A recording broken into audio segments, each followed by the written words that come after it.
1-to-1 மற்றும் குழு முறையிலும் அனுபவம் மிக்க பயிற்சியாளர்களால் ஆன்லைன் வழியாக வகுப்புகளை வழங்குகிறது. தினசரி மற்றும் வாராந்திர பயிற்சி வகுப்புகள் மூலம் கிளவுட் மற்றும் டெவாப்ஸ் சான்றிதழ்களை பெறலாம். மேலும் தொடர்பு கொள்ள www.ekascloud.com என்ற இணையதளத்தில் பார்வையிடுங்கள். நீதி வழங்கும் போது அண்ணன், தம்பி, சொந்தம், பந்தம், பணக்கார, ஏழை எதையுமே பார்க்க கூடாதுடா. நியாயத்தை மட்டும் தான் சொல்லணும். அனைவருக்கும் வணக்கம். மதுரையில் கடந்த 2 நாளைக்கு முன்னாடி நாம் தமிழர் கட்சியுடைய தலைமை ஒருங்கிணைப்பாளர் சீமான் அவர்கள் தலைமையில் ஆடு மாடுடைய மாநாடு நடைபெற்றது. எனக்கு தெரிஞ்சு இந்திய அரசியல் வரலாற்றில் இல்லை உலகத்திலேயே ஆடு மாடுகளுக்காக பேசிய தலைவர்கள் இருக்காங்க. ஆனால் ஆடு மாடையும் கூட்டி வச்சு அவங்க அந்த ஆடு மாடுகள் மத்தியில் பேசிய தலைவர் இதுவரைக்கும் கிடையாது, ஒரு கட்சி கிடையாது. எல்லா கட்சிகளும் ஆட்டினுடைய தேவை, மாட்டினுடைய தேவை, பால் உற்பத்தி, பால் பொருளாதாரம், பால் சந்தை மதிப்பு இதெல்லாம் பேசுகிறாங்க. கால்நடை பராமரிப்பு துறைன்னு ஒரு தனித்துறையை மத்திய மாநில அரசுகள் வச்சுருக்காங்க. ஆனால் இப்படி மாடுகளுக்கு மத்தியில் ஒரு மாட்டுடைய பார்வையில் மாட்டுடைய ரெப்ரசன்டேட்டிவாக மாறி சொல்லப்போனால் மாடாகவே மாறி பேசுகிறதுலாம் ரொம்ப கஷ்டம். ஆனால் அது விமர்சனமாக மாறி இருக்கிறது. சீமான் பிற்போக்குத்தனமாக பேசுகிறார், பிற்போக்குத்தனமாக சிந்திக்கிறாரு. சீமான் இப்போ ஒரு 50 ஆண்டுகளுக்கு பின்னோக்கி எடுத்துகிட்டு போகிறாரு. சீமான் ஒரு குறிப்பிட்ட சாதி தொழிலை ஊக்குவிக்கிறாரு. இது குலத்தொழிலை ஊக்குவிக்க சமம், இது RSS உடைய சித்தாந்தம், இது வர்ணாசிரம கோட்பாட்டை ஊக்குவிப்பது, குலத்தொழிலை ஊக்குவித்து அந்த சமூக மக்களுடைய வாக்கை பறிக்க பார்க்குறாரு. மீண்டும் படித்து வந்த மேய்ப்பர்களை, ஆடு மேய்க்கிற தொழிலை செய்யக்கூடியவர்களை, படித்தவங்களை மீண்டும் ஆடு மேய்க்க அனுப்ப பார்க்குறாரு. இது பேர் என்ன அப்படின்னு சொல்லி பழமைவாதம், பிற்போக்குத்தனம் சொல்லி பல பேர் பேசுகிறாங்க. தவுட்டு தற்குறி ஜிகுலோ சங்கர் ஆரம்பித்து செந்தில்வேலிருந்து ஒட்டுமொத்தமான திமுக திராவிட கூடாரங்கள் கதற ஆரம்பித்திருக்கிறது. சொல்லப்போனால் ஆந்திர கும்பலுடைய அடிவாரத்தையே அசைச்சு பார்த்துருக்கார் சீமான். இதுக்கு பின்னாடி ஒரு மிகப்பெரிய அரசியல் இருக்கிறது. இந்த ஆடு மாடு மாநாடுகள் ஏன் தேவை? ஆடு மாடு மாநாடு போடுவது என்பது அரசியலுக்காகவா இல்லை ஓட்டுக்காகவா? சீமான் 50 ஆண்டுக்கு பின்னோக்கி தமிழ்நாட்டை இழுத்துட்டு போறாரா அப்படிங்கிறதான் இந்த காணொலியில் நம்ம தெளிவாக பார்க்க போறோம். அறிவார்ந்த தமிழ் சமூக தம்பி தங்கைகள், அன்றிலிருந்து நம்மோடு ஒரு உறவினனாக, உடன் பிறந்தவனாக நம்மோடு இணைந்து இந்த ஆடுகளும் மாடுகளும் வாழ்ந்து கொண்டிருக்கிறது.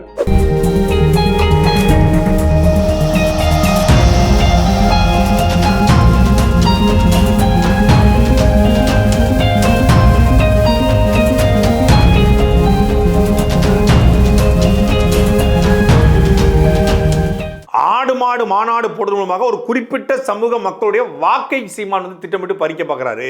வாக்கை குறி வச்சு தான் இந்த மாநாடு போடப்பட்டிருக்கிறது. ஆடு மாடு மேய்க்க சொல்லும் மூலமாக படித்த இளைஞர்களை மாடு மேய்க்க அனுப்புறாரு. அது மாடு மேய்க்கிறதா ஒரு கேவலம், மாடு மேய்க்கிறதுனா ஒரு அசிங்கம், மாட்டு தொழில் கேவலமானது அப்படிங்கிற பார்வையில் திராவிட கும்பலாம் இது பிற்போக்குத்தனம், முட்டாள்தனம், பின்னோக்கி இழுக்கிறாரு அப்படின்னு சொல்கிறாங்க. அண்ணன் சீமான் அவர்கள் படித்த பொறியாளர்களையோ படித்த மருத்துவர்களையோ இல்லை படித்தவர்களையோ நீ போயிட்டு ஒரு கையில் ஒரு குச்சி வச்சுக்கிட்டு, ஒரு லுங்கியை கட்டிக்கிட்டு, ஒரு டவுசரை போட்டுக்கிட்டு, இங்கே தூக்குச்சட்டியை தூக்கிக்கிட்டு நீ போயிட்டு கம்மங்காட்டில் போய் மாடு மேயி அப்படின்னு சொல்லலை. மாடு மேய்க்கும் தொழிலை மிகப்பெரிய வர்த்தகமாக மாற்ற முடியும். ஏன்னா அது மிகப்பெரிய வர்த்தகமாக தமிழ்நாட்டில் இருக்கிறது. தமிழ்நாட்டினுடைய பால் சந்தை மதிப்பு 1,35,000 கோடி. ஆனால் தமிழ்நாட்டில் ஆவின் என்று அரசனுடைய ஒரு நிறுவனம் இருக்கிறது. அந்த நிறுவனம் 1,35,000 கோடிக்கு பாலை உற்பத்தி செய்கிறதா என்றால் இல்லை. தமிழ்நாட்டில் ஒரு நாள் பால் தேவை 7.5 கோடி லிட்டரு. ஆனால் ஆவின் உற்பத்தி செய்வது வெறும் 40 லட்சம் லிட்டரு. 7.5 கோடி லிட்டர் எங்கே இருக்குது? 40 லட்சம் லிட்டர் எங்கே இருக்குது? ஆவின் 40 லட்சம் லிட்டர் உற்பத்தி பண்ணுது. மற்ற தனியார் எல்லாம் சேர்த்து 2,25,00,000 லிட்டரு தமிழ்நாட்டில். ஆனால் தமிழ்நாடு பால் தேவை 7.5 கோடி லிட்டரு. இப்போ இந்த 2.25 லட்சம் லிட்டர் இருக்கு இல்லையா, இது போக கிட்டத்தட்ட 5 கோடி லிட்டர் பால் தேவைப்படுது. எங்கிருந்து வருது? அக்கடை ஓங்கோல் வாரிசுகளுடைய தலைமை இடத்துலேருந்து பால் வருது. இப்போ ஏன் இந்த திராவிட கும்பல் கதறுது அப்படின்னு புரியுதா? இந்த 5 கோடி லிட்டர் வருமானமும் அந்த அக்கட தேசத்திலிருந்து அவர்களுடைய நாட்டிலிருந்து அந்த கும்பல்கிட்ட வருது. அவங்க தான் பெரும் முதலாளிகளாக இருக்கான். அவன் தான் ஒட்டுமொத்தமான பால் தேவை வச்சுருக்கான். இந்தியாவுடைய பால் உற்பத்தியில் ஆந்திரா 4வது இடத்துல இருக்கிறது. அதில் பெரும்பான்மையான பால் தமிழ்நாட்டுக்கு அனுப்பப்படுது. பால் மட்டுமல்ல, பால், மாட்டிறைச்சி, ஆட்டுக்கறி எல்லாமே ஆந்திராவில் தான் வருது. ஒட்டுமொத்தமான சென்னை, திருவள்ளூர், காஞ்சிபுரம், செங்கல்பட்டு 4 மாவட்டங்களுடைய பால் மற்றும் கறி தேவையை பூர்த்தி செய்வது ஆந்திரா. இப்போ அண்ணன் சீமானவர்கள் சொல்வது போல இங்க தற்சார்பு பொருளாதார கொள்கையில பெரிய பெரிய பண்ணைகளை உருவாக்கி மேய்ச்சல் நிலங்களை மீண்டும் அதுக்கான அனுமதியை பெற்று தடையை உடைத்து மேய்ச்சல் நிலங்களில் மேய்வதற்கான அனுமதியை பெற்றால் இன்னும் அதிகமான மாடுகள் வளர ஆரம்பிக்கும். தமிழ் முதலாளிகள் வளர ஆரம்பிப்பாங்க. பால் தேவையை தமிழ்நாடே பூர்த்தி செய்து கொள்ளக்கூடிய நிலைமை உருவாகும். கரியின் தேவையை தமிழ்நாடே பூர்த்தி செய்து கொள்ளக்கூடிய நிலைமை உருவாகும். ஆட்டுக்கறி தேவையை தமிழ்நாடே பூர்த்தி செய்கிற நிலைமை உருவாகும். ஆந்திர தேசத்துடைய வியாபாரம் குறையும் போது யாருக்கு வலிக்கும்? ஒரு நாளைக்கு சென்னை உள்ளிட்ட தமிழ்நாட்டில் முக்கியமான ஒரு 10 மாவட்டங்களுடைய கரியின் தேவை 10 லட்சம் கிலோ. அது உணவகத்தில், சூப்பர் மார்க்கெட்டில், அப்புறம் கறிக்கடையில், இப்படி பல்வேறு இடங்களில் வாங்குற கறியினுடைய ஒரு அப்ராக்சிமேட் 10 லட்சம் கிலோன்னு சொல்கிறாங்க. கிட்டத்தட்ட ஒரு நாளைக்கு 100 கோடி. உங்களுக்கு 100 கோடி சொன்னோன்னே ஒரு நாள் 100 கோடி சேல்ஸ் சொன்னோன்னே டாஸ்மாகில் பொங்கல் தீபாவளியில் மட்டும்தான் ஒரு நாளைக்கு 150 கோடி சேல்ஸு. ஆனால் ஒரு நாளைக்கு அப்ராக்சிமேட்டாக தீபாவளி பொங்கல் இல்லாத சீசன் இல்லாத நாட்களில் நார்மல் டேஸில் 100லேருந்து 150 கோடிக்கு கறி ஒரு நாளைக்கு தமிழ்நாட்டில் விற்பனை ஆகுது. ஒரு நாளைக்கு 100லேருந்து 150 கோடினா ஆண்டுக்கு குறைந்தபட்சம் 35லேருந்து 40,000 கோடி. கிட்டத்தட்ட டாஸ்மாக் இணையான ஒரு வருமானம் ஆட்டுக்கறியில் இருக்கு. இந்த ஆட்டுக்கறி தேவையை யார் பூர்த்தி பண்றான்னு பார்த்தா அதே ஓங்கோல் கும்பல், அதே திராவிட கும்பல், அதே ஆந்திரா கும்பல். இப்போ 1,30,000 கோடி தமிழ்நாட்டுடைய பால் சந்தை மதிப்பு. ஆனால் ஆவின்ல எவ்வளவு விற்கிது? தமிழ்நாட்டிலே உற்பத்தி ஆகிற தனியார் முதலாளி எவ்வளவு விற்கிறாங்க, மீதி எவ்வளவு வருதுங்கிறத பார்த்தா கிட்டத்தட்ட 2 கோடி 25 லிட்டர் மட்டும் தான் தமிழ்நாட்டில், மீதி 5 கோடி லிட்டருக்கு மேலே வெளியிருந்து வருது. அதே போல தமிழ்நாட்டுடைய ஆட்டுக்கறி தேவையும் அதே போல தான். இப்போ அண்ணன் சீமான் ஏன் ஆடு மாடு மாநாடு போடாரு, இவங்க ஏன் கதறாங்க அப்படிங்கிறத கூட்டி கழிச்சு பார்த்தா கணக்கு சரியா வரும். மாட்டுக்கறியும் இதே நிலைமை தான். வெறும் மாட்டுக்கறி, ஆட்டுக்கறி, பால் மட்டும் இல்லை, பால் புழுந்து பால், தயிர், வெண்ணெய், நெய், பன்னீர் அப்படின்னு சொல்லி பால் சார்ந்த பால் பொருட்கள் இருக்கு. இதனுடைய சந்தை மதிப்பு இன்னும் ஒரு 30,000 கோடி வரும். குறைந்தபட்சம் 2 லட்சம் கோடிக்கான ஆண்டு வருமானத்தை தரக்கூடிய தொழில் இந்த ஆடும் மாடும் தமிழ்நாட்டில் மட்டும். இந்தியாவுடைய மாட்டுக்கறி ஏற்றுமதி மட்டுமே 11,50,000 கோடி. உலகிலேயே அதிகமான எருமை மாட்டு கறிகளை உற்பத்தி செய்து அனுப்பக்கூடிய நாடு இந்திய நாடு. அதில் நம்பர் 1 பீஃப் எக்ஸ்போர்ட் உத்தரப்பிரதேசம். எந்த உத்தரப்பிரதேசத்தில் மாட்டுக்கறிக்கு தடையை போட்டுச்சிருக்கானோ அந்த உத்தரப்பிரதேசம் தான் மாட்டுக்கறியை அதிகமாக உற்பத்தி செய்கிற தேசம். இந்தியாவிலே அதிகமான பால் உற்பத்தி செய்யக்கூடிய மாநிலம் உத்தரப்பிரதேசம். இதெல்லாம் தாண்டி உலகத்திலே அதிகமான பாலை உற்பத்தி செய்யக்கூடிய நாடு இந்தியா. உலக நாடுகளுடைய டாப் 10 பட்டியலில் இந்தியா முதன்மையான இடத்தில் இருக்கிறது. அப்படிப்பட்ட நாட்டில் ஒரு தற்சார்பு பொருளாதார கொள்கையின் அடிப்படையில் இந்த நாட்டினுடைய வளத்தை அதிகரிக்கணும், பொருளாதாரத்தை அதிகரிக்கணும், தனி மனிதனுடைய வருமானத்தை அதிகரிக்கணும், தமிழ் முதலாளிகளை உருவாக்கணும். நீ ஆடு மாடு மாநாடு போடுறது கம்பை கட்டிக்கிட்டு கம்பக்கூட்டில் துணியை கட்டிக்கிட்டு மாடு மேய்க்கிற வேலைக்கு கிடையாது ராஜா. ஒட்டுமொத்தமான நாட்டினுடைய தேவையை பொருளாதாரத்தை உயர்த்தக்கூடிய ஒரு மிகப்பெரிய முயற்சி. சீமானந்தம் போயிட்டு பணம் ஏறினாரு, அவர் கல் குடிக்க பணம் ஏறினாரு, பதனி இறக்க பணம் ஏறினாரு, கருப்பட்டி வைக்க பணம் ஏறாரு. அது வெறும் கருப்பட்டி, பதநீர், கல், அது பார்க்கறவங்க அப்படி தெரியும். ஆனால் கிட்டத்தட்ட நேரடியாக 20 லட்சம் பேருக்கும் மறைமுகமாக 80 லட்சம் பேருக்கும் வேலைவாய்ப்பை தரக்கூடிய மிகப்பெரிய தொழில் பனை தொழில். அந்த பனை மூலமாக ஒரு ஆண்டு ஒன்றுக்கு குறைந்தபட்சம் 10,000 கோடி ரூபாய் வருமானத்தை ஈட்ட முடியும். அரசுக்கும் லாபம், தனியார் முதலாளிகளும் தனி மனிதர்களும் தொழிலாளர்களும் உருவாவாங்க. அப்போ அவங்களுடைய வேலைவாய்ப்பும் பூர்த்தி செய்யப்படுகிறது என்பதை ஒரு திட்டமாக, நீ வெறும் டாஸ்மாக்ல சரக்கு வித்து கல்லாவை கட்டக்கூடிய, மலையை வெட்டி மண்ணை வித்து கல்லை வித்து ஜல்லி வித்து கல்லா கட்டக்கூடிய அயோக்கிய பயிலுக்கு தற்சார்பு பொருளாதார கொள்கை என்னன்னு தெரியும்? அமெரிக்காவுக்கு போய் முதலாளியை கூப்பிட்டு வர்ற, அரபு நாடுகளுக்கு போய் முதலாளியை கூட்டு வர்ற, சிங்கப்பூருக்கு போய், துபாய்க்கு போய், லூலு மாலில் போயிட்டு ஓலா கப்பு ஓட்டுகிற இந்த கும்பல்களுக்கு தற்சார்பு பொருளாதார கொள்கையில் இந்த நாட்டில் இருக்கக்கூடிய வளத்தை வைத்துக்கொண்டு எப்படி இந்த நாட்டை செழிப்பாக மாற்றுவது அப்படிங்கிறது எப்படி தெரியும்? இப்போ இந்த மேய்ச்சல் நிலம் ஏன் இவனுக்கு இவ்வளவு வலிக்குது அப்படின்னா, தமிழ்நாடு முன்வைக்கக்கூடிய பெரும்பான்மையான ஆர்டிஓ ஆஃபீஸு, தாசில்தார் ஆஃபீஸு, தமிழ்நாடு முன்வைக்கக்கூடிய பெரும் முதலாளிகளுடைய பண்ணைகள், அப்புறம் கிரஷரு, இந்த குவாரி, இது எல்லாமே மேய்ச்சல் நிலத்தில் இருக்குது. ஒவ்வொரு சட்டமன்ற பாராளுமன்ற அமைச்சர் பெருமக்களுடைய தோட்டங்கள் பெரும்பான்மையாக மேய்ச்சல் நிலத்தில் இருக்கிறது. தனியார் முதலாளிகளுடைய ரெசார்ட்டுகள் மேய்ச்சல் நிலத்தில் அமைக்கப்பட்டிருக்கிறது. எப்படி நன்சை நிலம், புஞ்சை நிலம் அப்படின்னு இருக்கோ அப்படி மேய்ச்சல் நிலம் என்ற ஒரு நிலம் இருக்கிறது. அது மேய்ச்சல் நிலம் என்று தனித்தலம் இருக்குது. ஆனால் எவ்வளவு ஏக்கர் இருக்குன்னு தெரியல. எப்படி பஞ்சமி நிலம் 1.5 லட்சம் ஏக்கர் ஆட்டையை போட்டாங்களோ அப்படி மேய்ச்சல் நிலத்தையும் ஆட்டையை போட்டிருக்கானுங்க. மேய்ச்சல் நிலத்தை மீட்டெடுப்போம்னு யாராவது கிளம்புனா அந்த அவங்களுக்கு எதிராக கடுமையான எதிர் விவாதங்களை இந்த கும்பல் வைக்கிறதுக்கான காரணம் என்ன? மேய்ச்சல் நிலம் கடந்த 50 ஆண்டு காலத்தில் மொத்தமாக அபகரிக்கப்பட்டிருக்கிறது. ஆடு மாடுகளுக்கு என்று மேய்ச்சல் நிலம் உருவாக்கப்பட்டது. அது ஒரு தனியாகவே ஒரு அதுக்குன்னு ஒரு அரசு ஆணை இருக்கிறது. ஆனால் அதை எல்லாத்தையும் மூடி மறைச்சி மீண்டும் மேய்ச்சல் நிலத்தை மீட்டெடுப்போம்னு சொன்னா இவன் கத்துவதற்கும் கதறுவதற்கும் பின்னாடி மிகப்பெரிய நில அபகரிப்பு இருக்கு. கால்நடைத்துறை என்று வைத்திருக்கிறது. அதெல்லாம் எதற்காக வைத்திருக்கிறது? ஆயை இல்லாத மாடுகளே இல்லாத மாட்டுப்பாலை எப்படி உங்களால் மக்களிடத்தில் ஏமாற்றி விற்க முடிகிறது? எப்படி விற்கப்படுகிறது? கால்நடைத்துறை என்று வைத்திருக்கிறார்கள். அதற்கு வேற என்ன? கால்நடையை பற்றி கவலைப்படாத ஒரு துறைக்கு பேர் கால்நடைத்துறை என்றால் இது எப்படி நீங்கள் அறிவார்ந்த மனிதர்கள் ஏற்கிறீர்கள்? எப்படி ஏற்கிறீர்கள்? உங்க கட்சியில் கூடிய தீரன் திருமுருகன் தானே வழக்கு போட்டு மேய்ச்சல் நிலத்துக்கான தடையை வாங்கினாரு. நீங்களே வழக்கு போடுவீங்களா? நீங்களே வழக்கு எடுத்து போராடுவீங்களா? இவங்களே பாம் வைப்பாங்களா? இவங்களே பாம் எடுப்பாங்களா? அப்படிங்கிற மாதிரி பல விமர்சனம் பண்ணியிருந்தாங்க. தீரன் திருமுருகன் வழக்கறிஞர்கள் நிறைய பொதுநல வழக்குகள் தமிழ்நாட்டில் போட்டிருக்காரு. அப்படி வனத்திற்கு உள்ளே புலிகள் சிறுத்தைகள் நடமாடக்கூடிய வனத்திற்கு உள்ளே போய் மேய்ச்சல் செய்யக்கூடாது அப்படி ஒரு சில பேர் அத்துமீறி இருக்காங்க. ஏன்னா சில இடங்கள் தவறுகள் நடக்கும் இல்லையா? அந்த தவறுகளை சுட்டி காட்டி அவர் விளக்க போறாரு. ஆனால் நீதிபதி அதற்கு கொடுத்த வழக்கை ஒட்டுமொத்தமாக மேய்ச்சல் தடை அப்படின்னு சொல்லி வனத்துறை சொல்லுது. அப்படி நீதிபதி தீர்ப்பும் கொடுக்கல. தீரன் திருமுருகனும் அப்படி வழக்கு போடல. தீரன் திருமுருகன் போட்ட வழக்கு மிக தெளிவாக வனத்திற்கு உள்ளே மேய்ச்சல் செய்ய அனுமதிக்க கூடாது அப்படிங்கிறது. அது வனத்துறையும் அந்த சொல்றாங்க. ஆனால் வனத்துறை இதே சாக்கா வச்சுக்கிட்டு தமிழ்நாடு முழுக்கவே வனப்பகுதியை என்ட்ரன்ஸ்லேயே வனத்துக்கு பக்கத்தில் பட்டாலேண்டில் கூட மேய்ச்சல் பண்ணக்கூடாது அப்படின்னு தடை வச்சுருக்காங்க. இன்னொன்று, இந்த மேய்ச்சல் செய்வது ஒரு குறிப்பிட்ட சமூகம். அதனால் சீமான் அந்த குறிப்பிட்ட சமூக மக்களை வெளிப்படுத்தணும்னா கோனார் சமூகம், ஆயர் சமூகம், அந்த சமூகம் ஓட்டை பறிக்கிறதுக்காக போடுறாருன்றாங்க. அடா அயோக்கிய நாய்களா! தமிழ்நாட்டில் மாடு மேய்க்காத ஆடு மேய்க்காத ஒரு சமூகத்தை காட்டு. தேவமாரில் ஆடு மேய்க்கிற ஆள் இல்லையா? தேவமாரில் மாடு மேய்க்கிற ஆள் இல்லையா?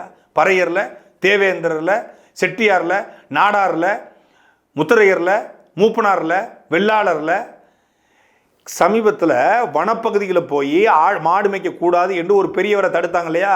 அதை காப்பு நாயுடுன்னு சொல்லுவாங்க. காப்பு போட்டிருப்பாங்க அவங்க. காப்பு நாயுடுன்னு சொல்லுவாங்க. காப்புன்னு சொல்லுவாங்க. தேனி பகுதியில் நாம் தமிழ் கட்சி பிற மொழியாளர்களுக்கு தெலுங்குகளுக்கு எதிரான சொல்கிறால அவருக்காகத்தான் நாம் தமிழ் கட்சி போராடிச்சு. அவருக்கும் சேர்த்து போராடிச்சு. ஏன்னா நாய்க்கரும் நாயுடுவும் ராஜூஸும் எல்லாரும் தான் ஆடு மேய்க்கிறாங்க. ஆடு மாடு இல்லாத ஒரு சமூகத்தை சொல்லு. ஆடு மாடு வளர்க்காத ஒரு சமூகத்தை தமிழ்நாட்டை காட்டுங்க. ஐயர்கள் வீட்டில் ஆடு மாடு இல்லையா? எத்தனை ஐயர் மாடு வளர்க்குறாங்க? எத்தனை ஐயங்கார் மாடு வளர்க்குறாங்க? நல்ல நாட்டு மாடே வளர்க்குறாங்க. ஒரு குறிப்பிட்ட சமூகத்துக்கான தொழில் என்று பார்க்குறவர் அவன் தான் அயோக்கிய பையன். எவன் இந்த ஆடு மாடு மேய்த்தலுக்கு எதிராக பேசுகிறானோ அவர்களுடைய அமைச்சர்கள் இருக்காங்க இல்லையா? பன்னெண்டு சீமான் சொல்கிறத தமிழ்நாட்டுடைய அமைச்சர்கள் செஞ்சுக்கிட்டு இருக்காங்க. தமிழ்நாட்டுடைய முக்கியமான மத்திய பகுதியினுடைய அமைச்சர் 2000 மாடு வச்சுருக்காரு. நாட்டு மாடு 2000 மாடு, கெட மாடு, நாட்டு மாடு வச்சிருக்காரு. ஜல்லிக்கட்டு மாடு மட்டும் 100 மாடு வச்சுருக்காரு. தமிழ்நாட்டுடைய முக்கியமான ஒரு அமைச்சர். அது தென் மாவட்டத்தில் மத்திய மண்டலம். தமிழ்நாட்டுக்கு ஒட்டுமொத்த தமிழ்நாட்டுக்கான மத்திய மண்டலமாக இருக்கக்கூடிய அவர் சொன்ன கோச்சிக்க மாட்டார். அவரே வெளிப்படையாக சொல்லியிருக்காரு. மரியாதைக்குரிய அண்ணன் KN நேரு கிட்டத்தட்ட 500 மாடு திருச்சி மாநகராட்சிக்குள்ள பகுதியிலேயே நான் வளர்த்துக்கிட்டு இருக்கேன். மாடு வளர்க்குறதுக்கு எங்களுக்கு பரம்பரையாக வளர்க்குறோம் அப்படின்னு சொல்லி பெருமையாக பிகேன் உட்ஸில் பேட்டி கொடுத்தாரு. வீட்டுக்கு பக்கத்தில் ஒரு வீட்டுக்குள்ளே பெரிய ஒரு 4-5 கோடியில் கட்டப்பட்ட வீட்டுக்கு பக்கத்தில் ஒரு பெரிய தொழுவம் வச்சு அதில் 20 மாடுகள் வச்சுருக்காங்க. இதே மனோ தங்கராஜ், மரியாதைக்குரிய அமைச்சர் மனோ தங்கராஜ் என்ன சொன்னார்? ஒரு படித்த ஒரு தம்பி ஒருத்தன் பால் பண்ண ஏதோ பால் பண்ணையோ ஒரு பால் தொழிலோ பண்ணுறான். படித்தவர்கள் பால் பண்ணை வைத்திருப்பது உண்மையிலே மகிழ்ச்சிக்குரியது, பாராட்டுக்குரியது. படித்தவர்கள் பால் பண்ணை வைத்திருப்பது, படித்தவர்கள் மாட்டு தொழிலை செய்வது மகிழ்ச்சி அளிக்கிறது அப்படின்னு சொல்கிற அந்த கட்சியை சார்ந்த இந்த கும்பல் தான் படித்தவனை மாடு மேய்க்க சொல்கிறார் சீமான்குது. மனோ தங்கராஜ் சொன்னால் இனிக்கும், சீமான் சொன்னால் கசக்குமா? திமுகவுடைய சுற்றுச்சூழல் அணியினுடைய சுசு அணியினுடைய பொறுப்பாளர் யார்? கார்த்திகேய சேனாதிபதி. அந்த சேனாதிபதி அண்ணன் சீமானவர்கள் மாடு மேய்க்க சொல்றாரு, உனக்கு வலிக்குது. சீமானன் ஆடு மேய்க்க சொல்றாரு, வலிக்குது. மாட்டு பண்ண வைடா, ஆட்டு பண்ண வைடா. நீ படிச்சுட்டு தோல்ல துண்டை போட்டு மாடு மேய்க்க சொல்லல. டென்மார்க்ல பண்றது மாதிரி, பிரேசில்ல பண்ண மாதிரி ஹெலிகாப்டர்ல ஆடு மேய்டா. 1000 ஆடுகள் 10,000 மாடுகளை வாங்கி பெரிய பண்ணையை உருவாக்கு, கூட்டு பண்ணையில் உருவாக்கு, கூட்டு முதலாளிகள் சேர்ந்து ஒரு க்ரௌடு ஃபண்டிங் முறையில் உருவாக்குங்க, அதன் மூலமாக வருமானத்தை ஈட்ட முடியும். அவர் வந்து தனியாருக்கு மட்டும் சொல்லல, அரசுக்கு சொல்றாரு. நான் வந்தா செய்வேன், பிரேசில்ல டென்மார்க்ல செய்வது போல நான் செய்வேன். ஆவின் பாலை விற்குது, பால் எங்கிருந்து வாங்குது? பாலை விற்கிற ஆவின் ஏன் பாலை உற்பத்தி பண்ண முடியாதா? ஆவின் பண்ணை இருக்காடா, ஆவின் பால் பண்ணை இருக்கு, ஆவின் மாட்டு பண்ணை இருக்கா, ஆவின் ஆட்டு பண்ணை இருக்கா? நீ வெறும் வாங்கி விற்கிற புரோக்கர் தரகரு. நானே மாடை வளர்ப்பேன், நானே வந்து 1000 பொருளை வச்சு மாட்டை மேய்ப்பேன், நானே மேய்ச்சல் நிலங்களை உருவாக்குவேன், நானே பாலை உற்பத்தி பண்ணி பால் தயிர் வெண்ணெய்னு சொல்லி பல வெண்ணெய்களுக்கு கொடுப்பேன்னு சொல்றாரு. இதில் என்ன தப்பு இருக்கு? இதை அண்ணன் சீமான் சொல்லும்போது வலிச்சுது.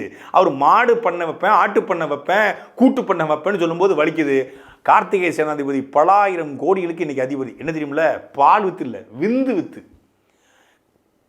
காங்கேயம் காளையினுடைய விந்தணுவை வெளிநாடுகளுக்கு அனுப்பி விந்து வித்து சம்பாதிச்ச காசு 100 கோடி. டே அயோக்கிய நாய்களா! காங்கேயம் ப்ரொடக்ட்ஸ், காங்கேயம் ஃபவுண்டேஷன் அப்படிங்கிற பேர்ல காங்கேய மாட்டினுடைய விந்தணுக்களை எடுத்து வெளிநாடுகளுக்கு அனுப்பி அங்க காங்கேய மாட்டை உருவாக்கிட்டாரு. எப்படி வெளிநாட்டிலிருந்து வந்து இங்கே வந்து நிறைய மாடுகள், கலப்பின மாடுகள் உருவாக்கப்பட்டுச்சோ, அப்படி காங்கேய மாடுகளை வந்து இன்னைக்கு வெளிநாட்டுகள் அனுப்பிச்சிருக்காங்க. அது ஒரு பெரிய தொழிலாகவே பண்ணிட்டு இருக்காரு. அது தப்பு சரியில்லைங்க தாண்டி ஒரு பெரிய தொழிலாக அவர் பண்றாரு. ஆனால் கார்த்திகை சேனாதிபதி ஒருத்த வாய் திறக்க மாட்டான். அது அவர் வந்து பெரிய பிஸ்னஸாக பண்றாரு. ஆயிரக்கணக்கான மாடுகளை வந்து வைத்துக்கொண்டு மிகப்பெரிய வியாபாரமாக அவர் பண்றாரு. அது போல நான் சீமான் செய்ய சொல்லலை. நாங்கள் பாலத்தான் பீச்சு சொல்றோம், நாங்கள் 2 காம்புலேருந்து பாலை பீச்சு சொல்கிறோம். ஆனால் அவர் ஒத்த காம்புலேருந்து பீச்சு வித்துக்கிட்டு இருக்காரு. அமைச்சர்கள் மாட்டு பண்ணை வைக்கலாம், கார்த்திகை சேனாதிபதி விந்தணு பண்ணை வைக்கலாம், அமைச்சர்கள் வந்து ஆட்டு பண்ணை வைக்கலாம், அமைச்சர்கள் மிகப்பெரிய அளவில் வந்து பால் பண்ணைகளை வைத்துக்கொண்டு அதில் பல 1000 கோடிகளை சம்பாதிக்கலாம். அது பண்ணலாம். திமுக காரம் பண்ணால் எந்த தப்பும் கிடையாது. இதையே நாம் தமிழர் கட்சியின் தலைவர் சீமானவர்கள் நான் அதிகாரத்துக்கு வந்து இதை செய்வேன். நீங்கள் செந்தில் வேலையோ இந்த தவுட்டு தற்குறி ஜிகிலோ சங்கரையோ மாடு மேய்க்க சொல்லலை. நீங்கள் மாடு மேய்க்கிறதுக்கு வந்து அதுக்கு ஒரு குறைந்தபட்ச அறிவு வேணும், மாடு மேய்க்கிறதுக்கு குறைந்தபட்ச ஒரு ஆற்றல் வேணும், மாட்டை எண்ணுவதற்கு ஒரு கணிதம் வேணும், ஒரு மிகப்பெரிய பொறுமை வேணும். மாடு மேய்த்தல் தவம் அப்படிம்பாரு கவிப்பரச வைரமுத்து. மிகப்பெரிய ஒரு பேரறிஞர், ஒரு பெரிய அறிவாளி. அவரே மாடு மேய்த்தல் குறித்து ஒரு பெரிய கவிதை எழுதியிருப்பார். அதில் மாடு மேய்த்தல் தவம், மாடு மேய்த்தல் வரம், மாடு மேய்த்தல்ங்கிறது சாதாரண விஷயம் கிடையாதுன்னு சொல்லி அவர் மாடு மேய்ச்சதை வந்து ஒரு அழகிய கவிதையாக படிச்சிருப்பார். அப்படி இந்த செந்தில் வேலோ, இந்த சங்கரோ, இந்த விசிகலை ஒருத்தருப்பான வன்னியரசு, இந்த மாதிரியான கும்பலுக்கு மாடு மேய்க்கிறது கூட தகுதி இல்லை, மாடு மேய்க்க கூட தகுதி இல்லைன்னு சொல்லி வாத்தியார் சொல்லல. அது இந்த கும்பலை பார்த்தான். மாடு மேய்க்கிறது குறைந்தபட்சம் ஒரு அறிவு, ஒரு ஆற்றல், ஒரு திறமை, ஒரு உடல் வலு குறைந்தபட்சம். இவெல்லாம் வந்து மாட்டு பணியில் விட்டால் கூட மாட்டு பாலை களவாண்டு குடிச்சிருவாங்க, மாட்டு கண்ணுக்குட்டி கொடுக்காம விட்டுருவாங்க. அந்த கும்பலுக்கு கிடையாது. இவர்கள் உட்கார்ந்து கொண்டு இதை யாரையுமே கேள்விக்காம நான் சீமானை கேள்விக்கிறான். இப்போ செந்தில்வேலு பேசுகிறாரு, இல்லை வந்து விண்ணரசு பேசுகிறாங்கன்னா ஒரு லாஜிக் இருக்குது. ஏன்னா திமுகவுக்கு வந்து அது பதறுது. அப்போது இவர் ஒரு அரசியலை கட்டமைக்கிறாரு. இது ஒட்டுமொத்தமாக இந்த மேய்ச்சல் சமூக மக்கள்கிட்ட மிகப்பெரிய தாக்கத்தை ஏற்படுத்தும். இன்னும் இவர்கள் கூடுதலான பண்ணைகளை உருவாக்க ஆரம்பித்தா, இளைஞர்கள் இந்த துறைக்குள்ளே வர ஆரம்பித்தா, ஆந்திர முதலாளி வியாபாரம் தமிழ்நாட்டில் குறைய ஆரம்பிக்கும், தமிழ் முதலாளிகள் உருவாக ஆரம்பிப்பாங்க. இன்றைக்கி நிறைய பேர் வந்து பிஸ்னஸுக்கான பணம் இருக்குது, ஐடியாலாம் இருக்கிறான், அவன்லாம் வந்து இதில் இன்வெஸ்ட் பண்ண ஆரம்பித்தா. இப்படி நிறைய ஐடி கம்பெனியில் வேலை பார்க்குறவங்க வந்து இப்படி ஆட்டு பண்ணையிலே மாட்டு பண்ணையில் உருவாக்கி மிகப்பெரிய அளவில் சம்பாதிச்சிக்கிட்டு இருக்காங்க. அப்படி இளைஞர்கள் வந்து ஸ்டார்ட் அப் நிறுவனங்களை போல இதை ஒரு பெரிய பிஸ்னஸாக ஆரம்பித்து தொடங்கிடக்கூடாதுங்கிற அச்சத்தில் பயத்தில் திராவிட கும்பல் கதறதுனா ஒரு லாஜிக் இருக்குது. ஆனால் தவுட்டு தற்குறி இந்த ஜிகிலோ சங்கர் சொல்கிறான், சீமான் வந்து இளைஞர்கள்ட்ட பேசி பேசி சோர்வடைஞ்சிட்டாரு, அதனால தான் மாட்டை வந்து பட்டி கட்டி அடைச்சி அவர் வந்து மாட்டுக்கிட்ட பேசிக்கிட்டு இருக்காரு. ஏன்னா மாட்டுக்கிட்ட பேசினா தப்பிக்க முடியாது மாடுன்றான். அதை பல பேர் வந்து சீமான் வந்து மாட்டை பட்டி கட்டி அடைச்சி கொடுமைப்படுத்தாருனா, அது பட்டி கட்டி அடைச்சி கொடுமைப்படுத்தலடா, அதுக்கு பேர் கெடமாடுடா. கெடமாடுனா என்னன்னே தெரியாத தடிமாடுகளா. ஒரு மாடு மேய்க்கக்கூடிய கீதாரிகள்னு இருப்பாங்க, அவங்கக்கிட்ட 100 மாடு 200 மாடு அப்படின்னு சொல்லி வாங்கி கொடுத்து அதில் பல பேருடைய மாடு இருக்கும். அந்த மாட்டை அவங்க 10 கிலோமீட்டர் 5 கிலோமீட்டர் சரௌண்டில் கொண்டு போய் மேய்ச்சி ஒரு இடத்துல ஒரு நிலத்தில் குத்தகை எடுத்தோ லீஸுக்கு எடுத்தோ அந்த இடத்துல மாட்டை வந்து அடைச்சிருவாங்க. அதை வந்து சுற்றி பட்டி கட்டி வச்சுருப்பாங்க கெடை போல். அதில் மாட்டு சாணம், மாட்டு கோமியம், அதோடைய யூரின் எல்லாம் போகும்போது அந்த நிலம் பண்பட்ட நிலமாக மாறுகிறது. ஒரு நிலத்தை இயற்கையாக உரம் போட்டு தயார்படுத்துவதற்கு இந்த மாட்டு கடையில போடுறதுக்கு ஒவ்வொரு நிலத்தினுடைய உரிமையாளர்களும் விரும்புவாங்க. ஏன்னா அந்த மாடு 2 மாசம் 3 மாசம் அங்கே கடை போட்டிருக்கும் போது அந்த நிலம் மிகச்சிறந்த நிலமாக மாறுது. அதில் என்ன விளைஞ்சாலும் மாட்டு கடை போட்ட இடத்துல என்ன விளைவித்தாலும் ரெட்டிப்பு மடங்கு அவங்களுக்கான விளைச்சல் இருக்கும். அதுக்காகவே கடைகளை போடுறதுக்கு ஒவ்வொருத்தரும் அனுமதிப்பாங்க. கடை போடுறதுக்கு யாரும் காசு கடை போடுறதுக்காக காசு கேட்க மாட்டாங்க. ஏன்னா அந்த உரம் உங்களுக்கு கிடைச்சதில்ல. ஒரு நாளைக்கு 2000 மாடு வடைச்சிக்கிற கடையில் குறைந்தபட்சம் மாட்டு சாணம் மட்டும் ஒரு நாளைக்கு 15,000 to 20,000 விற்கிது. மாட்டு சாணம், சாணத்தில் வருமானம், மாட்டு யூரின்ல வருமானம், எல்லாமே வருமானம். பனை போலவே மாடு எல்லாமே வருமானம். அப்படிப்பட்ட அடிப்படை கூட தெரியாம மாட்டை அடைச்சு போட்டிருக்காரு, மாட்டை வதைக்கிறாரு. மாடு இருக்கிறத மாநாடு போட்டிருக்கு, மாநாடு போட்ட இடத்துக்கு மாட்டை கூட்டுறடா மடப்பெயர்களா. தன்னுடைய உடலை விற்று பிழைக்கிற விலைமகளை விட கேவலமான இந்த ஜிகிலோ சங்கர் வார்த்தையை வச்சு பேசித்தான் பொழைக்கிறான். ஆனா இவன் சொல்றான் பேசிலாம் தமிழ்நாட்டில் ஒன்றும் ஆட்சி மாற்றம் கொண்டு வர முடியாது. அப்புறம் என்ன சவுக்குக்கு என்ன சங்கருக்கு நீ யூடியூப் சேனல் நடத்துற? பேசி ஒன்றுமே பண்ண முடியாதுங்கிற, பேசி ஒன்றுமே பண்ண முடியாமல் பேசி ஆட்சி மாற்றம் தமிழ்நாட்டில் மட்டும் இல்லை இந்தியாவில் உலகத்தில் பேசித்தான் மாற்றம் வரும். இப்போ நான் அரசியலில் பேசி மாற்ற வரணும். அப்புறம் துப்பாக்கி எடுத்து சுடுறதா இல்லை குண்டை கட்டி எரிகிறதா? என்ன பண்ணுறது?